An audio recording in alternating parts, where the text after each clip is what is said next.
जय श्री कृष्ण।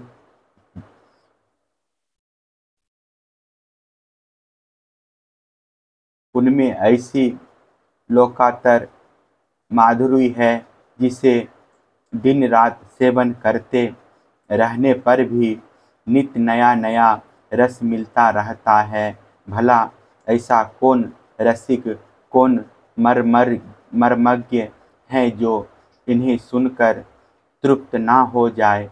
श्री सुखदेव जी कहते हैं, परीक्षित, महाराज भीष्मक विदर्भ देश के अधिपति थे।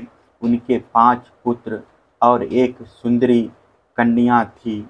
सबसे बड़े पुत्र का नाम था रुक्मी और 4 छोटे थे जिनके नाम थे कर्मस, रुकमर्थ, रुकमबाहु, रुककेश और रुकममाली। इनकी बहन थी सती रुक्मणी।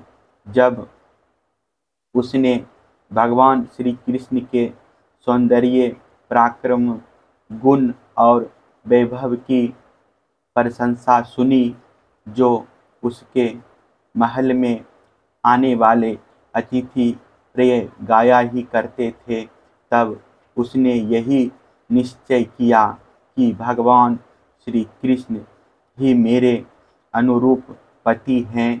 भगवान श्री कृष्ण भी समझते थे कि रुक्मिणी में बड़े सुंदर सुंदर लक्षण है। वह परम बुद्धिमती है, उदारता, सौंदर्य, शील, स्वभाव और गुणों में भी अद्वितीय है। इसलिए रुक्मिणी ही मेरे अनुरूप पत्नी है। अतः भगवान ने रुक्मिणी जी से विवाह करने का निश्चय किया। रुक्मिणी जी के भाई बंधु भी चाहते थे कि हमारी बहन का विवाह श्री कृष्ण से ही हो, परंतु रुक्मी श्री कृष्ण से बड़ा द्वेष रखता था। उसने उन्हें विवाह करने से रोक दिया और शिशुपाल को ही अपनी बहन के योग्य वर समझा। जब परम सुंदरी रुक्मिणी को यह मालूम हुआ कि मेरा बड़ा भाई रुक्मी शिशुपाल के साथ मेरा विवाह करना चाहता है, तब वे बहुत उदास हो गई। उन्होंने बहुत कुछ सोच विचार कर एक विश्वास पात्र ब्राह्मण को तुरंत श्री कृष्ण के पास भेजा।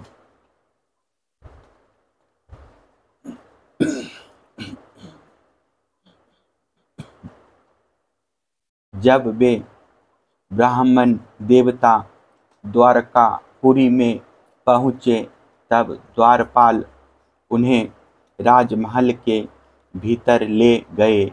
वहां जाकर ब्राह्मण देवता ने देखा कि आदि पुरुष भगवान श्री कृष्ण सोने के सिंहासन पर विराजमान हैं। ब्राह्मणों के परम भक्त भगवान श्री कृष्ण उन ब्राह्मण देवता को देखते ही अपने आसन से नीचे उतर गए और उन्हें अपने आसन पर बैठाकर वैसी ही पूजा की जैसे देवता लोग उनकी भगवान की किया करते हैं।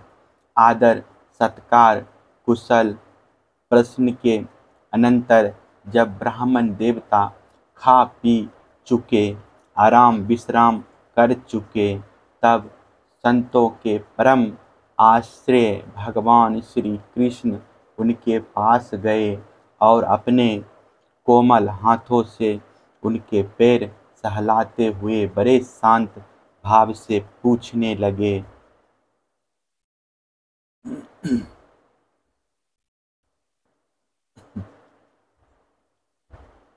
ब्राह्मण शिरोमणि, आपका चित्त तो सदा सर्वदा संतुष्ट रहता है ना? आपको अपने पूर्व पुरुषों द्वारा स्वीकृत धर्म का पालन करने में कोई कठिनाई तो नहीं होती। ब्राह्मण यदि जो कुछ मिल जाए उसी में संतुष्ट रहे और अपने धर्म का पालन करे, उससे चुप्त ना हो तो वह संतोष ही उसकी सारी कामनाएं पूर्ण कर देता है। यदि इंद्र का पद पाकर भी किसी को संतोष ना हो तो उसे सुख के लिए एक लोक से दूसरे लोक में बार बार भटकना पड़ेगा। वह कहीं भी शांति से बैठ नहीं सकेगा। परंतु जिसके पास तनिक भी संग्रह परिग्रह नहीं है और जो उसी अवस्था में संतुष्ट है, वह सब प्रकार से संताप रहित होकर सुख की नींद सोता है। जो स्वयं प्राप्त हुई वस्तु से संतोष कर लेते हैं, जिनका स्वभाव बड़ा ही मधुर है और जो समस्त प्राणियों के परम हितैषी, अहंकार रहित और शांत है, उन ब्राह्मणों को मैं सदा सिर झुकाकर नमस्कार करता हूँ। ब्राह्मण देवता राजा की ओर से तो आप लोगों को सब प्रकार की सुविधा है ना। जिसके राज्य में प्रजा का अच्छी तरह पालन होता है और वह आनंद से रहती है, वह राजा मुझे बहुत ही प्रिय है। ब्राह्मण देवता, आप कहाँ से, किस हेतु से और किस अभिलाषा से इतना कठिन मार्ग तय करके यहाँ पधारे हैं? यदि कोई बात विशेष गोपनीय ना हो तो हमसे कहिए, हम आपकी क्या सेवा करें।